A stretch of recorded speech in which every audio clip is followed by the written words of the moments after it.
Israeli কারাগার থেকে বোতলে ভরে ফিলিস্তিনি এক কয়েদির শুক্রাণু পাচার করতে গিয়ে ধরা পড়েছেন আরেক ফিলিস্তিনি।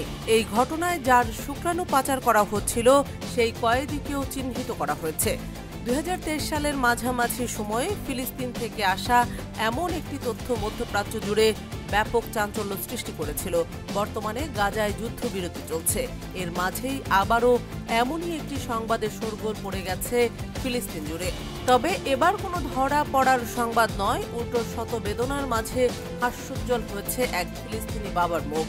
জানা গেছে, পাচার করা শুক্রাণুতে জন্ম হওয়া ছেলের সাথে প্রথম দেখা হয়েছে এক ফিলিস্তিনি বাবার। মূলত দখলদার ইসরায়েলের সঙ্গে যুদ্ধবিরতির চুক্তির অংশ হিসেবে 1 ফেব্রুয়ারি শনিবার 3 ইসরায়েলি জিম্মিকে মুক্তি দিয়েছে ফিলিস্তিনি সশস্ত্র গোষ্ঠী হামাস।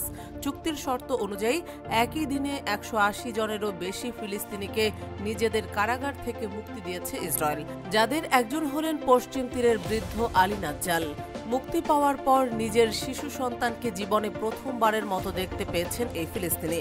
কাতার ভিত্তিক সংবাদ মাধ্যম আল জাজিরা জানিয়েছে, আলী নাজ্জাল যখন ইসরায়েলি কারাগারে বন্দী ছিলেন তখন কৌশলে নিজের শুক্রাণু পাচার করেন তিনি। সেই শুক্রাণু থেকেই জন্ম নেয় এই শিশুটি। সাজা আলামি নামের একটি ইনস্টাগ্রাম অ্যাকাউন্টে এই বাবা ছেলের ছবি প্রকাশ করা হয়েছে। ছবির ক্যাপশনে বলা হয়েছে, শরীফের জন্ম হয়েছে পাচার হওয়া শুক্রাণু থেকে। আজ প্রথমবার সে তার বাবা মুক্তি পাওয়া বন্দী আলী নাজ্জালকে জড়িয়ে ধরেছে।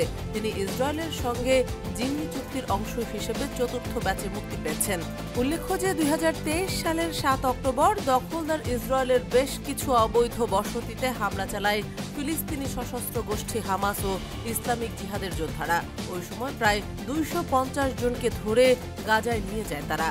আল আকসা ফ্লাড নামের ওই হামলার পর হামাস জানায়, তারা যে কয়জনকে গাজা থেকে ধরে নিয়ে এসেছেন তাদের মাধ্যমে ইসরায়েলি কারাগারে আটকে থাকা প্রায় সব ফিলিস্তিনি বন্দীকে ছাড়িয়ে আনতে হবে। এরপর চলমান যুদ্ধবিরতির মাঝে বাবা ছেলে মিলনের এমন তথ্য সামনে আসলো। এদিকে গাজা উপত্যকায় যুদ্ধবিরতি অব্যাহত থাকায় ফিলিস্তিনি স্বাধীনতাকামী সংগঠন হামাসের নেতারা ইসরায়েলকে আলোচনার টেবিলে নিয়ে আসতে নতুন মার্কিন প্রশাসনের চাপ অব্যাহত রাখার ক্ষমতা সম্পর্কে সতর্ক অবস্থানে থেকে আশাবাদ ব্যক্ত করেছেন।